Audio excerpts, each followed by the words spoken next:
Hello, it's March 17th, 2022. Happy St. Patrick's Day, and today is the first warm week that we've had this year, and it's a great time to put on our honey supers.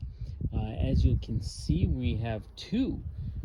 This year we're going to put on 2 honey supers for each of our overwintered hives in hopes of preventing queen rearing for the purposes of swarming. So hopefully the bees can last a little bit longer, they have a little bit more room.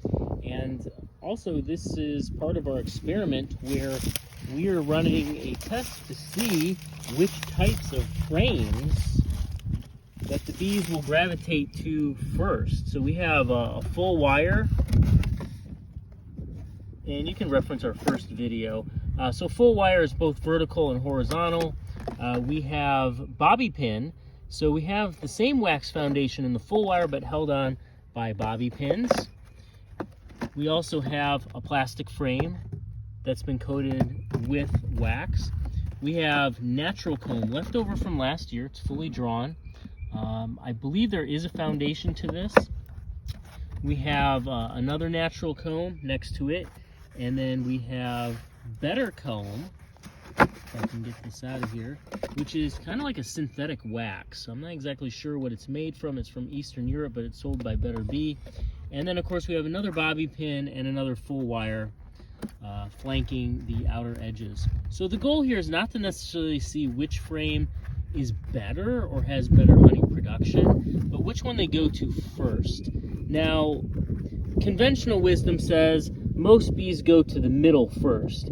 And honestly, with the natural comb, that's probably going to be the case with this particular hive. But we are using different configurations in different hives. And I'll show you one more hive after this one. But you can see both mediums have the exact same configuration. And we're just doing that to help control the experiment. So I'm going to go ahead and we are going to take off the outer reflection material that helps keep the heat in during the winter, and then we'll put the honey supers on, and I'll come back with the video and show you how it looks once we're done. And yes, I do have my queen excluder and lid ready to go. Okay, so we have the telescoping cover off, and we're looking at the quilt board. Some people call it a candy board.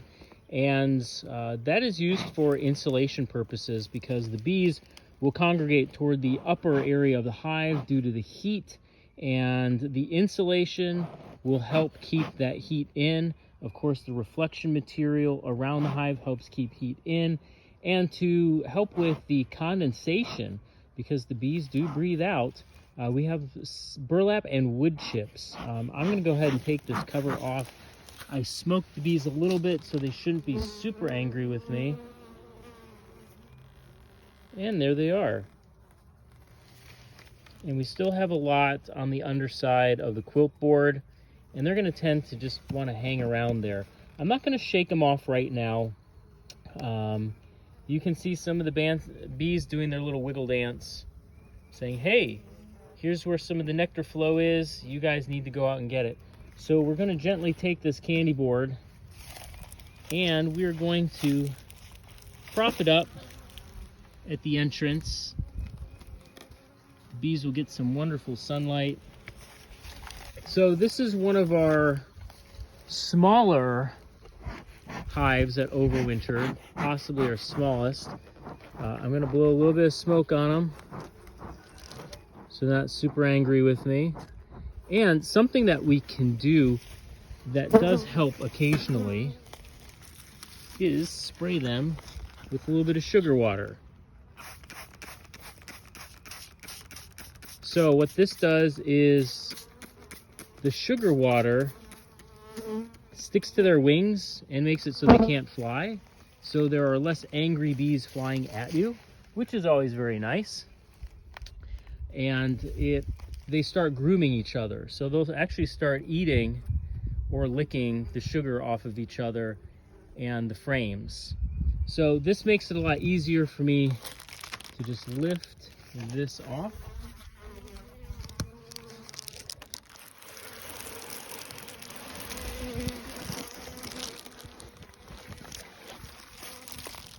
There you go. And now we're back to the beautiful white hives that you're probably used to seeing dotting the landscaping. I'm going to just set this over here. And again, our goal for today is to put our medium supers on, and inside those medium supers are different types of frames, and that's going to be for our much larger experiment. So the first thing we have to do is we have to put a queen excluder on, because we don't want the queen to lay eggs in the medium frames. If we do that, then the honey supers will get full of larvae, and that is problematic when we actually go to harvest our honey. So we want the queen to only lay in these two boxes right here. So a queen excluder is basically a spacer, and it'll allow normal size bees to pass through, but not the queen. So we're going to lay that on there first, and I'm going to move my smoker. And we're going to go ahead and lift the boxes on top.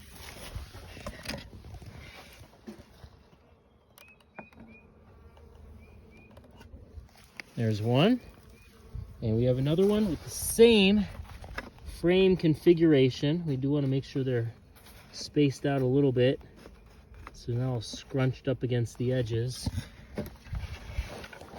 And then we'll put this one up here.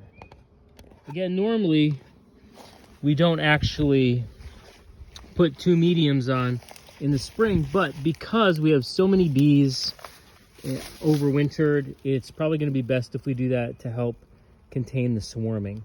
So you'll still see a lot of these bees on the quote board, and they're wandering around figuring out what they're going to do.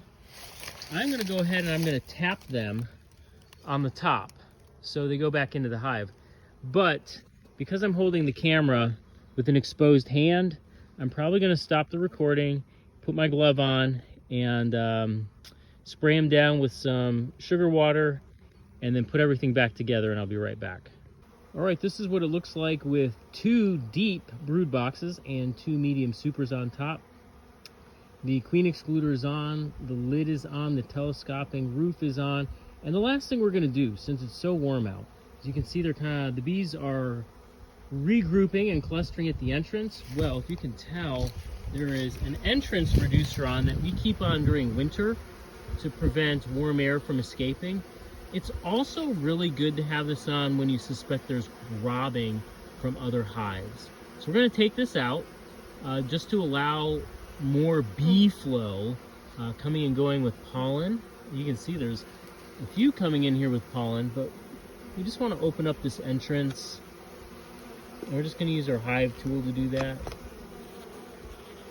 And you can see they've propolized around it, so it's just a little sticky. We don't want to, try not to squish some bees here. But I'll use the other edge of the hive tool to pry it out from this end. And this kind of just opens up the entrance so we can get more bees coming and going. We'll just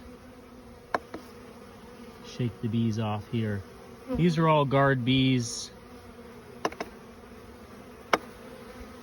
Eventually they'll pop off of here. And then we'll just keep the entrance nearby. I usually lay it on top of the hive in between the bricks. The bricks are there for wind, so the wind doesn't pop off the lid. And now you can see there's a much better flow of bees coming and going in the hive. And this one is LV492. We call this one Maggie's Courage.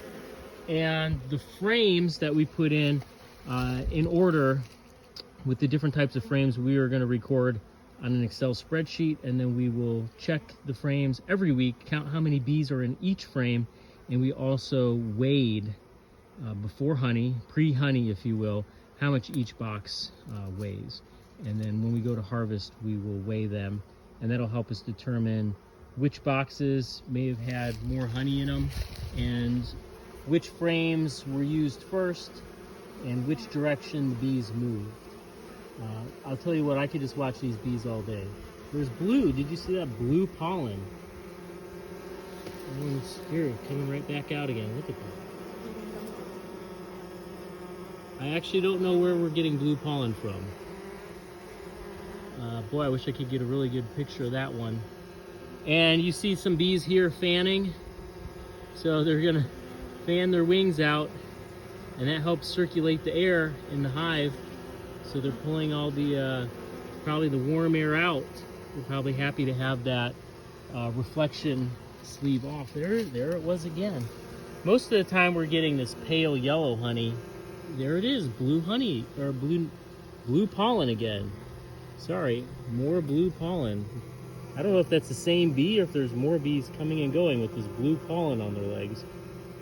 But that's pretty interesting. We do see pink, we do see red, we do see kind of a waxy yellow, occasionally with a green tint, but that purple, violet, blue is actually pretty rare.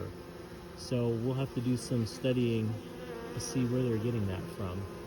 All right, I'm signing out for now. I have to go do another hive, much more aggressive hive, so I don't know if I'll be able to film it, but we'll do our best. Yeah, there's more blue pollen coming in.